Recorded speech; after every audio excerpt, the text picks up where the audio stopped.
Welcome back as Brantley Gilbert brings us in to the final sixth segment. First ever time we've had sixth segment of the TD show. Made it 3 hours this morning with only a few small technical difficulties. Gosh, we still got plenty to talk about though. We went 2.5 hours and we could probably go another 3, but we're going to try and fit in some local sports, a little NFL news, a little NBA news, and of course, before we get to any of that, let's start with 2 minutes with Paula Dan. Paula Dan is brought to you by Bubba's Kitchen. Bubba's Kitchen is the only place serving you better food than Dan's recipes. Stop by today and try out Bubba's frog leg cheese dip. Guaranteed to be the best frog leg cheese dip you've ever had. What do you have for us today, Dan? Today on Bubba's Kitchen, I thought we've had enough time since deer season. You've probably been eating your deer, so I'm going to give you my recipe for what I call Philly cheese deer. Kind of like Philly cheese steak, but with deer meat. Don't say steak, though. No. If you've had a successful deer season, you've probably had fried deer, deer jerky, deer roast, maybe even had deer chili and deer burgers and deer sausage. Maybe even had shredded barbecue deer if you're a little adventurous. But I bet you haven't tried the Daniel Bragg Philly cheese deer. All you really need is 1 pound up to 5 pounds, ever how many people you want to feed, of finely chopped deer steak. What I like to use is the trimming off the loins towards the end where it gets too thin. You can't make nice thick steaks for your grill. Use those part and cut it in thin strips. You also want to chop up 1 onion per pound, 1 green pepper per pound, and if you want a little spice in there, throw in maybe half a jalapeno per pound of meat. All you need to do is get you a big iron skillet or maybe an electric skillet or a griddle.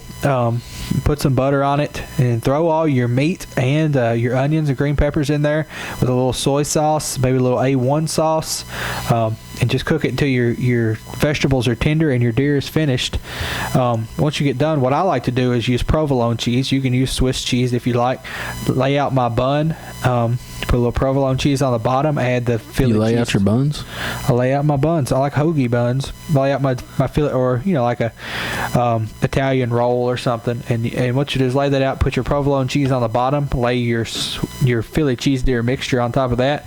Add a little A1 and maybe a little shredded cheddar cheese on top. Top that off with the top of your Italian roll or hoagie bun or whatever you're using, and you have a Daniel Bragg Philly cheese deer sandwich. Boom. There you go. Before, I'd like to go to local sports next. Just make sure we get time to talk about them. But before we go there, just like to remind everybody that the offer still stands. We're looking for our first female caller in TD show history. Even if you're a man and there is a female around, you're married, got a girlfriend, right? Got a sister, mother, grandmother. About everybody's got a mother.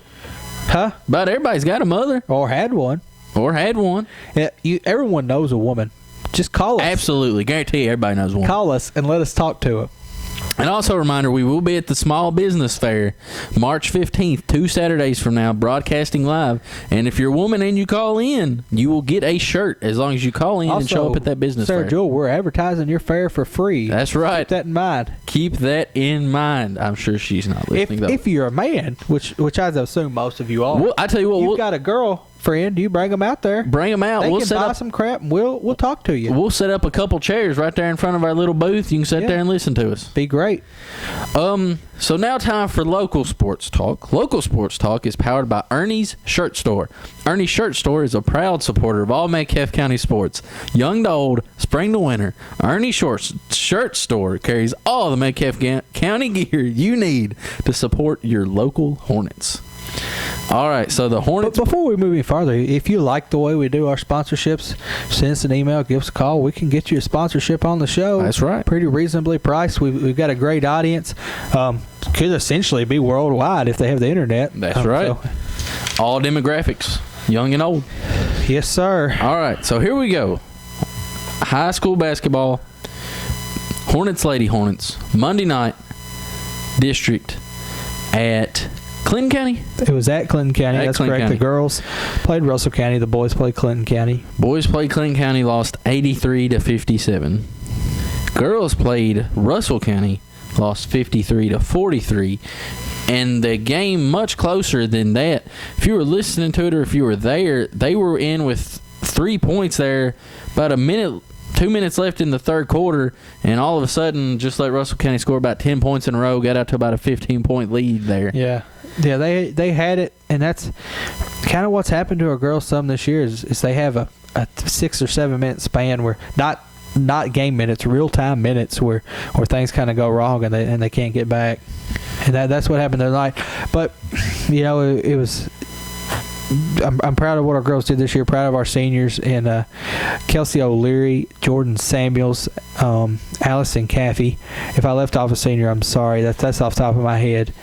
But proud of what they did and the example they set. And I think we've got plenty of room to grow. We've got a lot of juniors and even a freshman that starts on the team.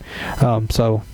Pretty good looking forward. I know we get Katie Huffman coming back. I'm pretty sure Samantha Perry's a junior who'll be coming back, who is a starter. Kelly Moss is a starter as a junior, and of course Mackenzie Coleman, the freshman, will be coming back next year. So they should have a good team. There's a lot of freshmen that's got in and played well for the girls. In Kelsey White, is that her name? Kelsey. Yep. Kelsey White. If you don't know who she is, she looks just like her daddy. You can't deny it. They all look like. Yeah. But she came in and played well as a freshman. So pretty good things happening there for the Lady Hornets. Same can be said for the Hornets. Brandon Glass was a senior. Austin Pennington, who we know didn't get to play at the end of the year because he had some broken disc in his back, I think. And then Lincoln Bell, who is kind of the workhorse and the stud for the team. Sad to see him go, but kind of the changing of the guard in Metcalfe County as David Clemens is coming in and taking over, and I know they only won 2 games this year. It was a rough season, but they were competitive and they played hard, and they had the attitude that you would like to see out of the players when you have them playing. So look good, and we've got a lot to grow on. Right. Coming up, we'll have spring sports. Moving from winter to spring sports, we'll have baseball, track and field, and then spring football, of course, will start up. Football is year-round here at Metcalfe County. Whether school's in or school's out, there's football-related activity going on. So before the seasons get much underway, we'll give you a little breakdown of Metcalfe baseball for sure. Some Lady Hornets softball as well. We'll try to get you a breakdown on that before the season gets started. Might try to get some track and field in.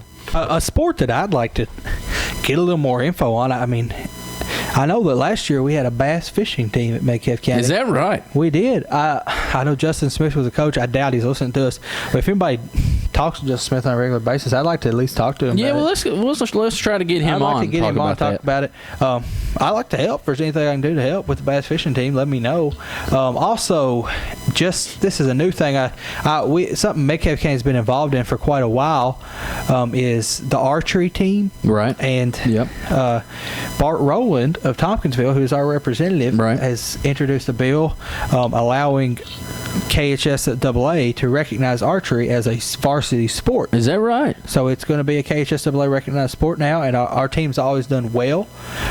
They were recognized the other night. I think we had 3 seniors on our archery team recognized senior night at Metcalfe County. So good things happening with Metcalfe County sports. Something going on all the time. Spring football, of course, weightlifting. There'll be passing games going on. Of course, the baseball team, Brian Garrett does a great job with them. Probably some of the nicest playing fields in the area. So plenty of stuff going on. We'll look forward to that in the upcoming weeks. Talk about the schedules and what the girls and boys are doing on the baseball and softball field, as well as the track and other sports going on. And then one more thing I'd like to get to, local sports. We saw it earlier this week, break. Saw it everywhere. WBKO, Bowling Green Daily News. Even saw it on the Blaze, Glenn Beck's program. Saw it on Deadspin, KSR. Greenwood boys basketball coach Jason Stonebreaker resigned. It was Tuesday amid an investigation of allegations of inappropriate electronic communication with an 18-year-old Greenwood high school student. Warren County Public Schools has found no evidence that anything inappropriate occurred between the two beyond the electronic communication. However, there's still an investigation going on. There will be an interim boys coach who graduated high school in 2010. Under Stonebreaker, Greenwood went 58-59, including a 20-win season in the 11-12 year. They were 12-16 this year. He resigned Tuesday, and I believe they had to play Thursday night in district. Correct. Ended up getting beat by a Bowling Green team that was 23-6, probably the best team in the region, anyways. They've got a good kid. A couple brothers. One of them is close to he's 6'10" or 6'11". So they've got, and then the other brother, he's a smaller forward or guard type player. All this said, obviously, part of the story is the communication between the coach and an 18-year-old student and the investigation going on there, and Greenwood losing its coach and an interim coach having to take over. But the most interesting part of this story is the girlfriend's reaction to it, really breaking it herself on Facebook. Here is what she put on Facebook. She starts out, "Dirty laundry time. I don't usually share drama on social media. Something tells me that that's not true. If you're going to share this on social media, you've probably shared some drama before." Yeah. She continues, "I stumbled upon his phone, Jason's, and found some very incriminating text and pictures. For the record, I am no snooper." Once again, something tells me she's probably that's a snooper. what I thought when I first read She this. says, "I was only curious." She continues, "The fun part of this story is that when he left for work this morning, I kissed him goodbye and asked him what he'd like for dinner. Tonight when he gets home, however, he will find an empty apartment and this letter." And as you brought up, how in news the world is probably going to get to him first. Somebody's going to tell him before he gets home and finds this letter. She continues, "You are a fool. You're a liar. You're a cheater. You're a borderline pedophile. I am light years out of your league. I am smarter than you, more successful than you. I see the way your friend, I see the look in your friend's eyes, the look that says, why are you with him?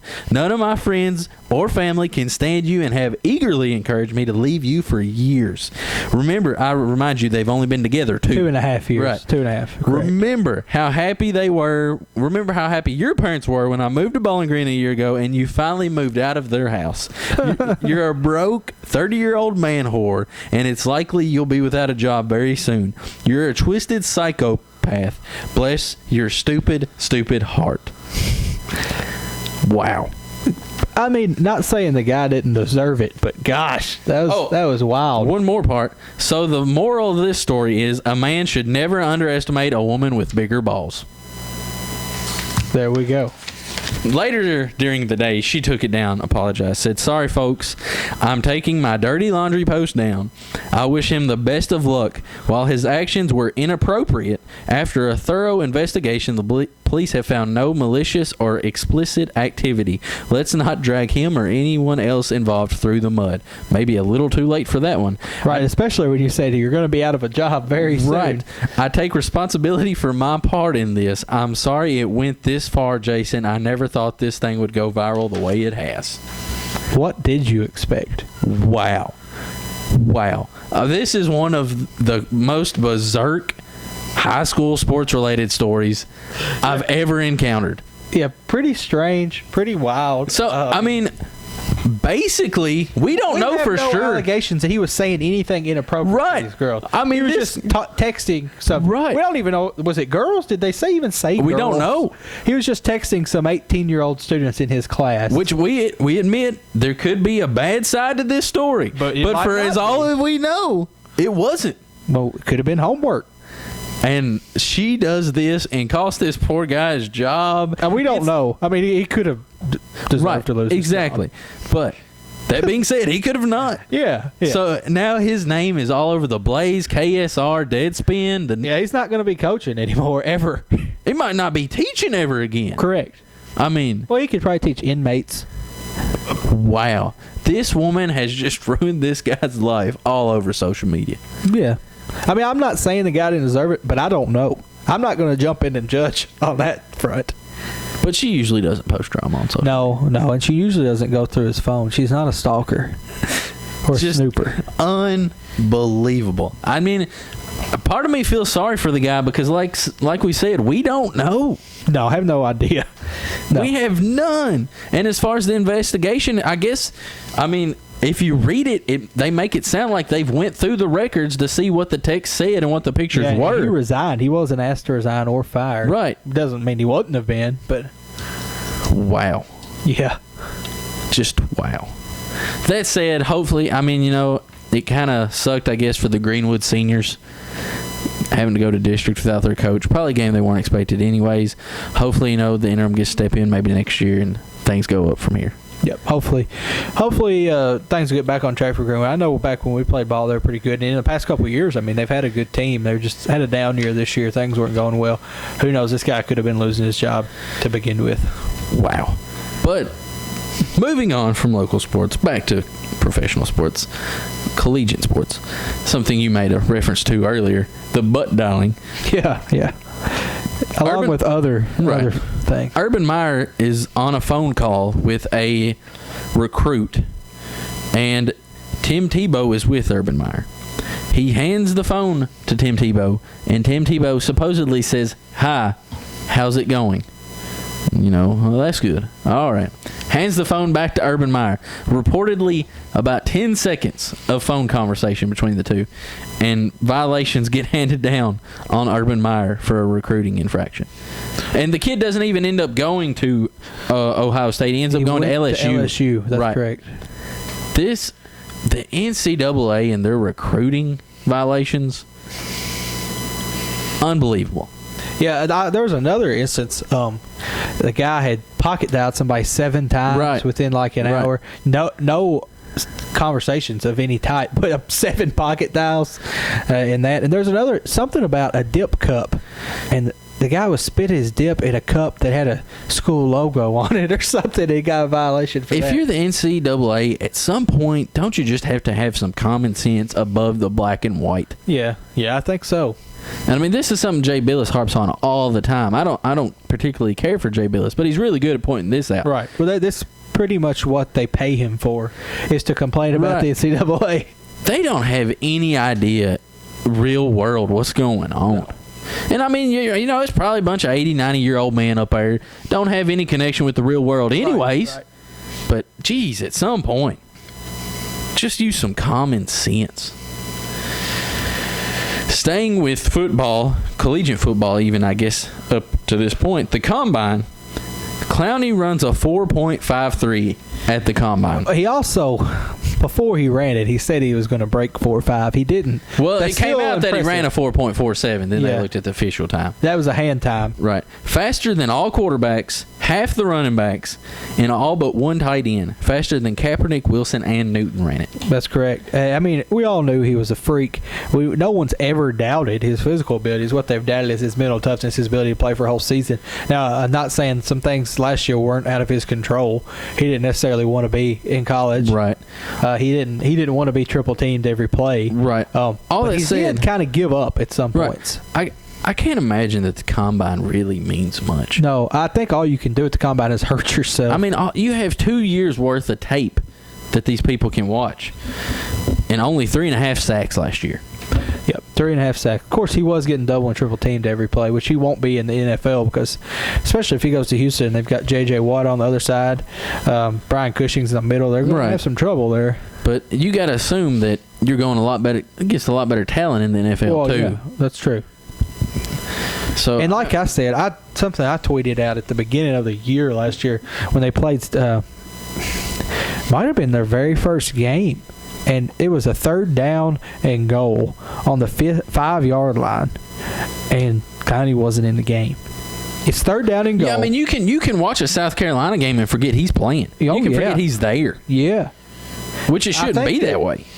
I mean, he had that huge hit Right. in the bowl game 2 years ago, and that's what people remember about him. I mean, he did have 11 sacks, but if you look at it, they all came against garbage teams. Right, and I watched him a lot this year. I watched South Carolina a lot this year just to see how good he could be, and I was not impressed. I mean, I know a lot of people think that he'll get drafted high, but I mean, obviously quarterbacks are a risk too. But I think I'd go with trying to get a franchise quarterback before I tried to get him. Yeah, I think the thing that he has going for him is his just physical abilities that you can't buy and you can't coach and you can't teach. Right. And that they can give him something to do right. with that speed and strength and size. But mentally, I don't know. We've seen what happens when you get NFL players who aren't mentally tough. As now we've had 2 Miami Dolphins check themselves into some kind of mental rehab. Richard Incognito smashing his car with a baseball bat. And then saying it was to donate to charity and now checking himself into a mental rehabilitation clinic. It is known that he's had bouts of depression, and that's not something we want to joke about. But all this said, this still doesn't mean that all that stuff before was true. Well, who knows? It's Maybe so Jonathan Martin caused him to do this. It's so easy for something to happen and then write off things that happened in the past. Right. And I just don't believe that's the case here. Nor do I. I mean, can you imagine if you knew that you didn't bully this guy and people just keep piling on, this report comes out? You can't play the game that you love, what you've dedicated your life to, for something that you didn't do and you believe that you're justified. Yeah, I could see where someone would get tore up about something like that. LeBron James breaks his nose. Batman. Comes out with a mask unlike what Rip Hamilton and others used to wear that's clear. Much cooler. Actually, this one's black. Love it or hate it. As far as masks go, it does look cool. He didn't invent it, though, because I was watching Sports Nation's top 44 dunks of all time, and there was a college player last year that had that same mask. Is that right? Yeah, so it's been around, but it does look cool on him. He did wear it well, especially with the headband. That being said, I mean, it's not something I want him to wear all the time. I think if it was up to me, I would just let the broken nose be there. Yeah, I agree. Staying in the NBA, talk of a 4-point in a longer court. Yeah, something I don't know about. What they were wanting to do is lengthen the court at a 4-point line with the 3-point line. They were going to have both. I just think that the more lines you put on the floor, the more confusing it's going to be. The 3-point line did a lot more for me than increased scoring. It provided spacing on the court. Correct. It made you spread your offense out and set up what we know as the modern offense, the spread offense and the motion offense, unlike what we call the 6 offense, which is what Rupp ran, and kind of what all the old offenses were based on, which is a pick in the middle and then your 2 wings flash out. Now you have motion offenses because you have the spacing, you have the threat of 3-point shot. Right. The 4-point shot doesn't space the floor anymore. It just gives you it can't even reach the edges. It just gives you this bad shot. It's not many good high-quality shots that are going to come from this. Correct. I don't think it's a good idea. I think if you want to do something to increase scoring in the NBA, you maybe lengthen the game and shorten the shot clock. They average 100 points a game. Why would you need to increase Exactly. Scoring? Why do we need to change everything? 4-point, longer courts, smaller home plate in baseball, no extra point in football. I mean, is ADD that bad across America? I can see why baseball would be doing things to try and make things. I would think they would want to make a bigger plate. Make people swing the bat if you're going to do something. A bigger plate. But I mean, I don't know why you're changing anything in the NBA. Are we that bad that for us to continue to watch something that it's got to be different than it was a year ago? Well, I don't think that the 4-point would have survived. I think it would be kind of like the arc under the basket. It might have made it 1 year and then they'd taken it out. They are going to test it in the D-League this summer, I think. So we'll see what happens, how it comes out of the D-League. I don't think it'll ever be implemented in the NBA. I mean, I'm sure that there was... Actually, I don't remember hearing any controversy. I wasn't alive, but I don't remember hearing stories of any controversy of the 3-point. Bob Knight didn't like it. Wait, Bob Knight doesn't like anything. He doesn't think we should have conference tournaments either. He's completely opposed to the idea of a conference tournament. That's probably a 40-60 split on that idea. That's probably a little different than the 3-point line. I would be okay. I'm not completely opposed to the idea of getting rid of them. I don't necessarily like the idea of guaranteed berths for conference winners, but I do see what it does in giving any team in Division I a shot. Yeah, but I mean, that. the Ivy League don't have a conference tournament. And they get the automatic Right. bid from the regular Right. season. That's what I'm saying. But I don't mind the conference tournaments. I think they're exciting and they're money makers, especially the SEC tournament. It's just a cool thing to watch. One last thing before we go. I don't know if we have time for this. Just real quick, N-word controversy. The NFL is considering a 15-yard penalty for saying the N-word during the game. I think this is the stupidest thing How you could ever do. are How do you gonna enforce it? Are you gonna come out to wherever and say penalty on so and so for saying the N-word, Exactly. and paint somebody as a racist during the middle of a football I think game? what you're going to have to do is, if you want to ban all cursing, which would never happen, but you'd have to ban more than just that word. Right. I mean, you can't stand there and point out that somebody just said that during the middle of a game. Yeah, I don't get it. I think that it's a good thing to get rid of that word. Right. But I don't think that it's a rule. I think that's something that coaches should say, listen, we don't use that word. You use that word. Right. Here's I mean, a $10,000 team fine and you sitting down. But I don't think it's something that the league should be penalizing. I completely agree. Just If you want to handle it, it needs to be handled in-house. I don't think that it's Right. anything the NFL can do to help. I don't with that. think there's any way that you can point out on national TV during a game penalty on 52 Daniel Bragg for saying the N-word. Exactly. Can you imagine? Yeah. No good is going to come. I mean, the sentiment is good. Yes, absolutely. I'll agree that the sentiment is correct and that we want to have the equality. We don't want to have these derogatory terms. I would say that 85% of the penalties would be on those of African American descent, though. I mean, I don't understand why, if so many people had lost their lives trying to get rid of this term, or it was the last word they heard as they were getting lynched or something else, why you would ever want to use it. Right, and I think that's the argument for a lot of people that. Outside the Lines had a really interesting Oh piece. yeah, that was really good. Right, with I believe Whitlock was against it. And Michael Wilbon, yeah. Wilbon was for it. For it.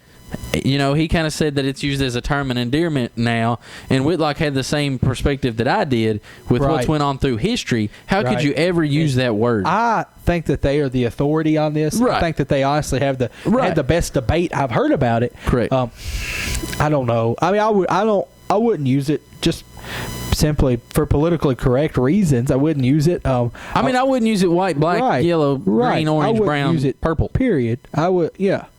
I don't know. Update the poll question. Poll question. Still 60-40 in favor of no. Do you believe the NCAA should ban court So the storming? majority of TD listeners believe that You court should have storming the is ability to okay. storm the court. I'm in the minority with 40% of people voting with me, saying that no, yes, they should ban it. I think it's a kind of all or nothing. I don't see what good comes from it. That being said, I'm always sitting at the top at Reparata. I couldn't get to the bottom of the court if I wanted to. The deal will still be on next week. If we get the first female caller in TD show history next week, they will get a T-shirt. All they have to do is come to the small business fair. So if you're already coming to the small business fair, You might as well call which in. I know for a fact there's one female that listens to us that is coming to this small business fair. You ought to give us a call. So that will be March 15th. We will be set up at the Small Business Fair at Leftwich Hall. I believe that we will be broadcasting at our usual time. We will go longer, but we will be there from, I believe the doors are open from 10 to 4, so you can come in and meet us. I don't know that we'll make it till 4. We'll figure something out. But, come in, meet Okay. us. If you've already met us, just visit us. If your wife's already coming, we'll set up some seats. You can sit there and listen to us. Get on there, give us your thoughts on something. I think that's about all we have to say today. Yeah. Well, I mean, we could talk about a lot more. Do you have but any we're sort running out of time? special announcements or any business we need to? Not that I know. Before No we business adjourn we need to here? attend to. Okay. Well, we will see y'all next week at 9 o'clock, either on the tdshow.com, Spreaker, or YouTube. Thank you. Have a good weekend.